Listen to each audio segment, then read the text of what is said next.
Hi everybody, I'm Cliff and this is Life with MS. Welcome back to another episode. Thank you for joining me today. If you caught my episode from a few days ago, you might have noticed I looked a little bit like Death's Warmed Over. Well, I was in a bit of a fatigued state. It looked like I'd been in a street fight, but feeling better today, obviously, plus the lights help. Coming straight on instead of the lights in the shop being right over my head and causing dark shadows. So I'm doing okay. Thanks for the concern, not that you asked.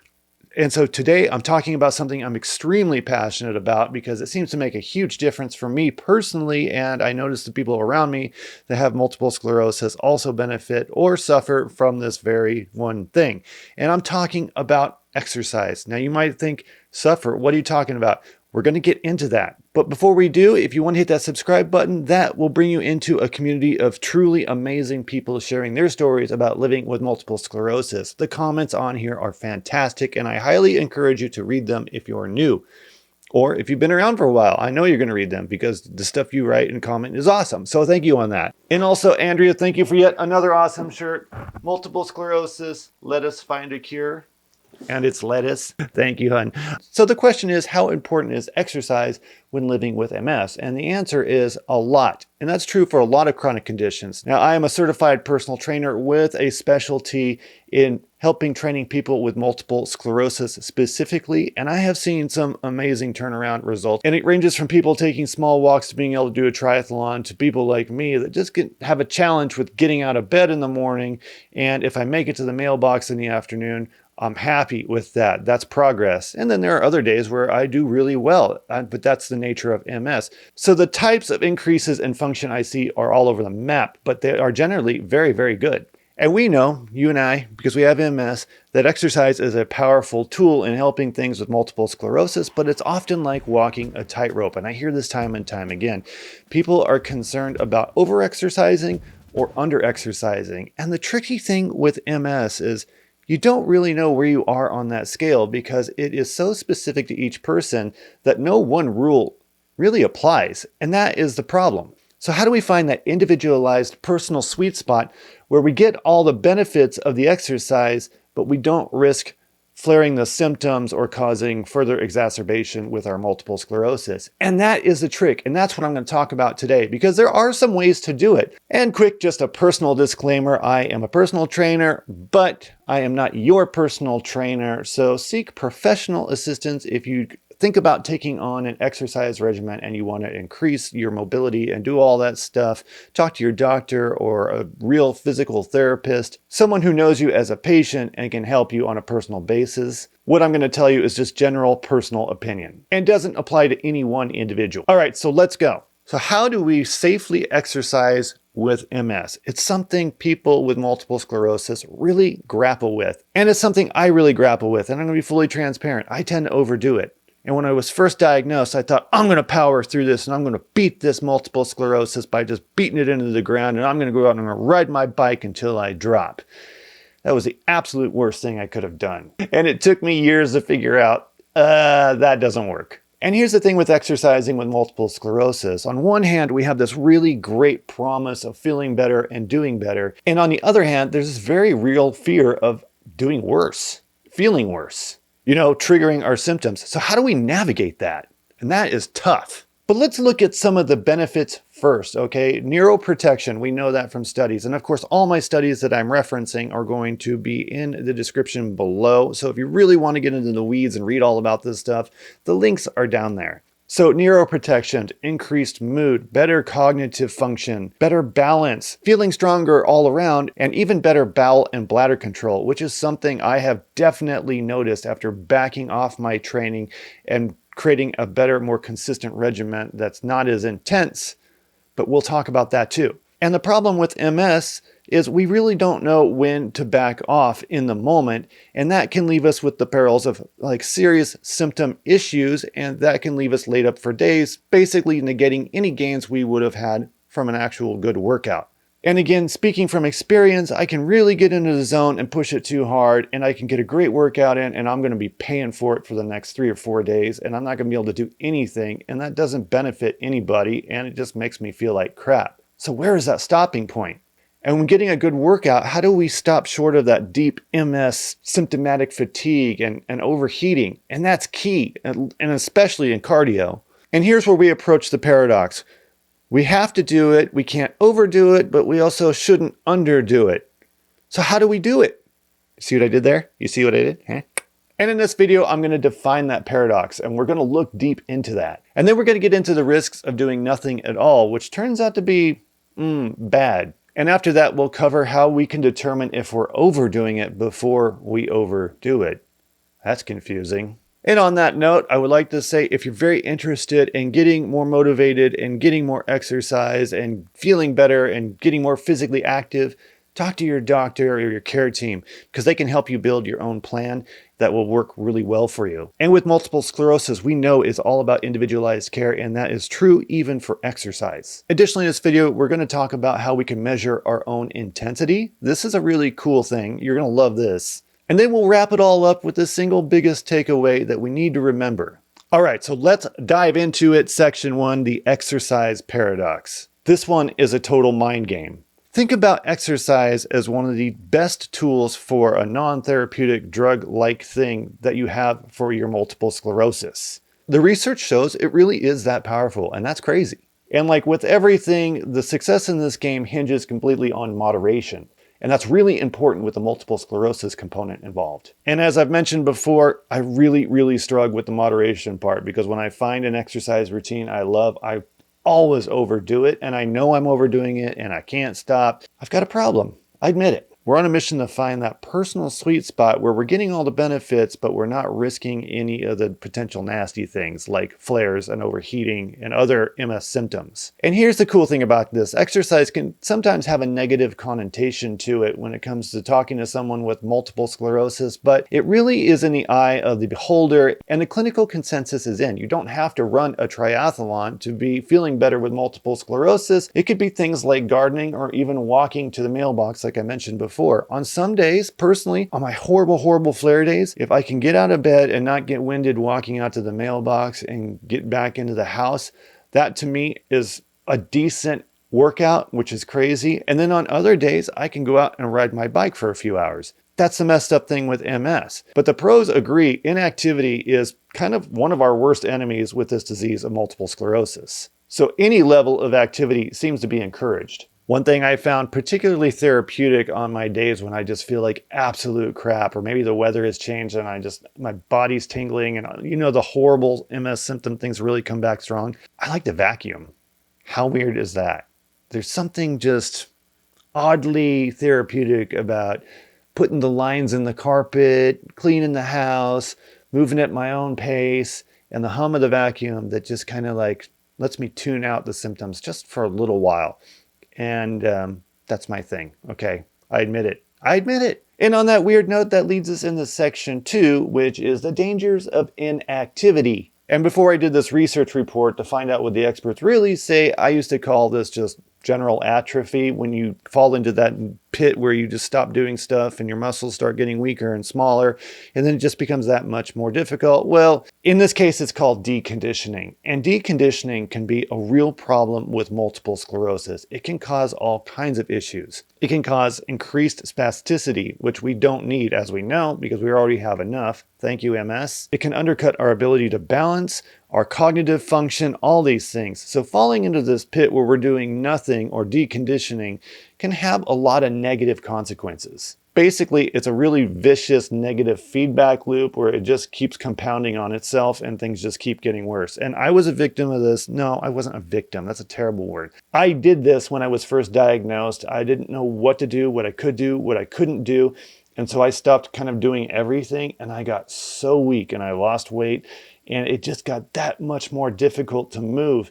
And I realized after a while, like I had lost a lot of muscle mass and it was difficult. I was actually using a walker at that point, and breaking bones when I was falling down. If you can believe that, you probably can because you have MS. And the less I moved, the more difficult everything became. And I realized at that point that I had to keep moving.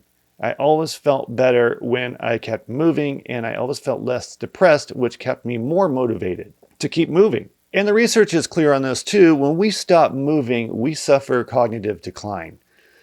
things like memory recall, reactions, stuff like that, all start to suffer because everything in our body is slowing down, and the brain is no exception to that. So when we become inactive, we're basically leaving a really great brain protective therapy on the table that is otherwise totally accessible to us. And let's change directions here for a second. We'll look at section 3, which is the danger of doing too much. Guilty! And this is about the acute and short-term effects of over-exercising. And you're going to say, short term, and I'll explain this. We all know 60 to 80% of us suffer from heat fatigue or UTAS phenomenon, and this doesn't help things, but this is one of the core things with exercise that can stop us in our tracks with multiple sclerosis. And it's not all about how hard our muscles are working or how far we're running or how fast our heart is beating, but it really comes down to core body temperature. And if you've watched my episodes before, I've mentioned that the research has shown that even a 1/4 degree Fahrenheit in core body temperature can really have some disastrous effects on our neurological system and slow things down, if not stop the signals altogether. And also, here's another side note I've found. You know, I used to talk about I love to go dip in a nice cool saltwater pool after a good workout that really brings my inflammation down a lot, which I totally recommend if you have access to one. I don't currently have access to one. I really miss that. It's a huge help. But what I found in my research is if that pool is above 84.2 degrees, you can actually do more damage than you can help. I didn't know that. That's crazy. So I don't know what this suggests other than the fact that maybe I should second guess whether I get into a pool that's 84 degrees or higher. Now, how do we identify if we're over exercising and getting too hot? Now, I'm going to speak from a personal perspective on this one because I'm not you, you're not me, and we have somewhat different symptoms. But what I found in the research and also with my own experience is that one of the most common symptoms we see from the body becoming too hot is blurred vision. And if you saw my episode a couple days ago, I talked a lot about how much my blurred vision is. It's really starting to piss me off. That, of course, is the optic neuritis. And for me, it is one of the key indicators that I am getting too hot. Also, another symptom, this one's not as common, but is one of my first indicators, is my difficulty breathing and recovering from heavy breathing. I feel like I just cannot get enough oxygen. And on my days that I'm having really bad flares, I have a very difficult time breathing. And that's because of the muscle spasms in the chest. It's one of my indicators that I'm overdoing it and I need to back off a little bit. And then, of course, we have the profound fatigue and then the loss of balance or overall strength in the body. And everybody's like, well, you're exercising. Of course you're going to have that. Well, with MS, it's different. And you know what I'm talking about. It's not like your legs are jelly from running. It's like they just plain and simply aren't responding to what you want them to do. And then they're shaky when they're not under load, which...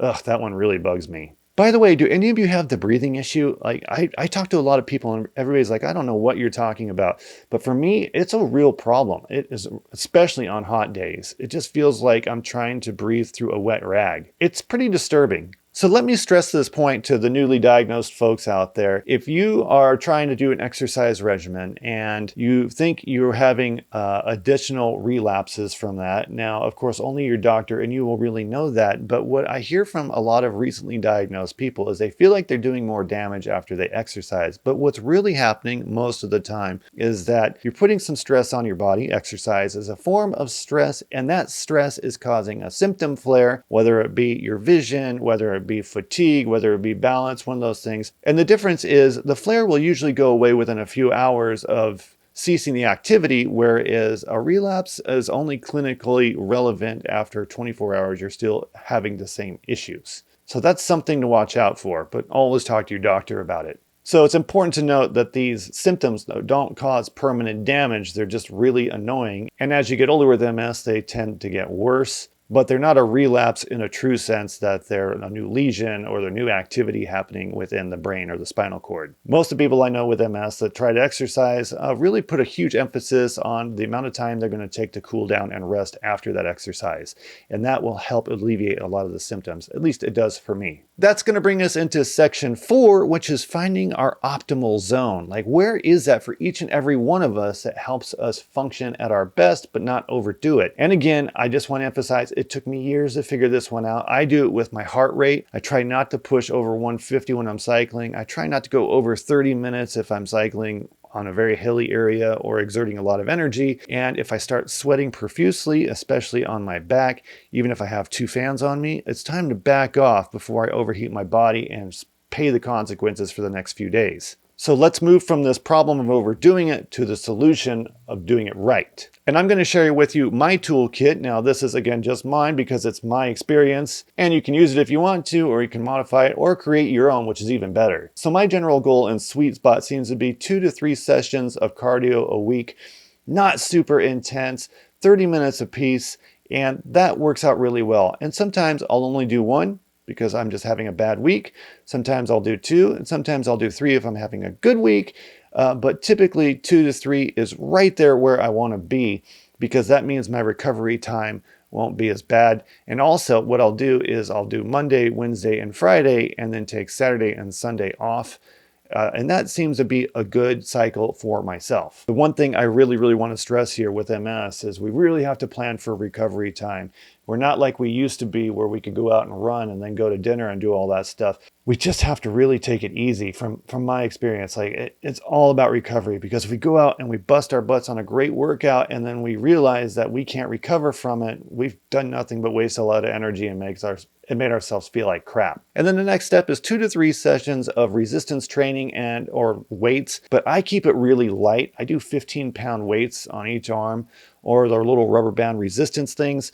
And what I do with those, because I find them insanely boring, is I'll be watching a show or doing something else while I'm doing that. And I also break them up throughout the day. So I may not do all 30 minutes in one session. In fact, rarely do I do that. I might do 10 minutes here, 10 minutes there, 10 minutes there. So 10 minutes in the morning when I'm doing something, 10 minutes in the afternoon when I'm doing something, and then 10 minutes in the evening when I'm doing something. That seems to break up the monotony, though I do notice it makes a huge difference. One of my very first symptom indicators way back when was I used to cycle a lot, and I noticed my super light road bike was getting more difficult to put up on the wall when I was done riding at the end of the day. I thought, whoa, there is something going on here. This was all pre-diagnosis. And so I know that my body really gets weak in the upper part. And one thing that's tricky about being 48 years old, 49 this month, is that all those gains that I do take twice as much effort to keep as they used to. Like, they just fade away so fast. So I have to be very habitual about those exercise routines. And with something that's as boring as reps, that can be quite difficult. In fact, one thing I actually loved doing when I lived in our other house and we had a little bit of acreage was I would go out and shovel. I would just move dirt from one side of the yard to the other. And for some reason, I found that a lot funner than lifting weights inside. So to each his own. The moral of the story is find something that works for you. And last but not least, but this here is the golden rule for exercising with multiple sclerosis. And that golden rule for me is focusing on how long I do an exercise and how intense I do it, and extending that time frame. I don't ever go heavier or longer without listening to my body. Like, I can't push it beyond its limits anymore, or I am going to suffer greatly. So it's about listening and communicating with what's going on with my body. And I see so many people that go in and try to beat multiple sclerosis with exercise, and that is detrimental at best. Believe me on that one. It just goes south real fast. Only after my body gets really used to a routine might I increase those variables just a little bit, but I never push it beyond what I think is a safe zone. And personally for me, it's about cardio. I really focus on getting a good cardio workout without overheating. And for me, in the end, it's really about going longer, not heavier or faster. That's what she said. And that's where I see the most gains. So if we're just starting out and we're not really in tune with how our body reacts to a stress like working out, what tools do we have at our disposal to help find that? And I learned about this tool not too long ago. This is really cool. And the official name is the rating of the perceived exertion. Now, what is that? This is an evidence-based therapeutic zone for exercise, especially with multiple sclerosis. Okay, here it is. With MS, we can feel very different on any given day. So it's hard to tell if you're overdoing something or underdoing something because of what the MS is doing to you on that particular day. If today walking to the mailbox feels like an 11 effort, but tomorrow running around the track feels like an 11 effort, you still have a rating of how well you've done for that day, but you're not comparing how you feel one day against the other. And that's the trick with multiple sclerosis. Basically, I'll try to achieve an 11 with my cardio today, but I may not be able to match that tomorrow, and that's all right. I'll do my 11 for tomorrow on how I feel tomorrow. That can help keep us from overdoing it. I'm going to see if I can find a better explainer. I'm not sure I did a great job on that. Meet the MS Exertion Scale. You might also hear it called the RPE scale. I want you to think of this as your own personal energy gauge, one that's calibrated just for you. All right, I know what you might be thinking. A scale that goes from 6 to 20, that looks a little weird, right? Well, there's a reason for it. It was originally designed to kind of sort of match up with heart rate. So a 6 would be like a resting heart rate of 60, but honestly, you can pretty much forget all that.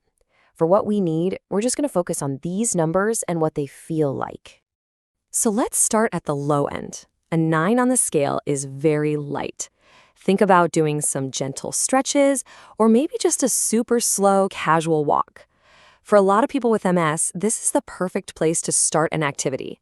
You're warming up your body without asking for too much energy right out of the gate. Now let's move up to a 13. This is somewhat hard.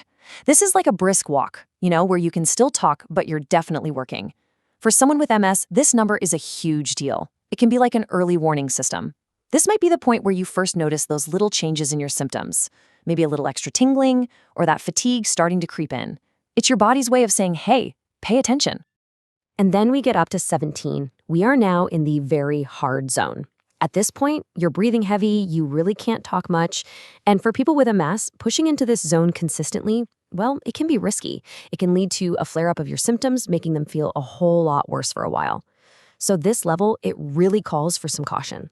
And that is simply gold for this MS management stuff. Okay, so let's wrap all this up and make some sense of it. Because in the end of the day, this whole thing really boils down to making a conscious choice, a choice between two very different types of risk. And that brings us right back to a key diagnostic question. Let's say we've done some exercise and we feel totally wiped out. How can we tell if that's a chronic nagging fatigue from deconditioning? Remember that atrophy thing I talked about? Or if it's acute fatigue from just overdoing it, which I do all the time. Let's take a look at this table I put together, and it might provide an answer. I want you to look right at the key differences in the middle recovery time. This really kind of means everything. Symptoms from overexercising from that thermal stress. Remember we talked about that 1/4 point degree Fahrenheit? They recover quickly. We're talking a few minutes to a few hours, but the fatigue from deconditioning, very different. That stuff is persistent and kind of linger, and it can also feel like a relapse. So it's very tricky to identify. So the recovery time is the most important clue on what we're dealing with, whether it just be an MS symptom caused by exercise or if we're deconditioning. And using that information, let's look at a 4-point action plan to help put things into place. And what I do is, number one, I use that RPE scale of 11 to 13 as my personal internal guide. I think we naturally start doing this, even though we don't call it an RPE and we don't have an actual scale in our head.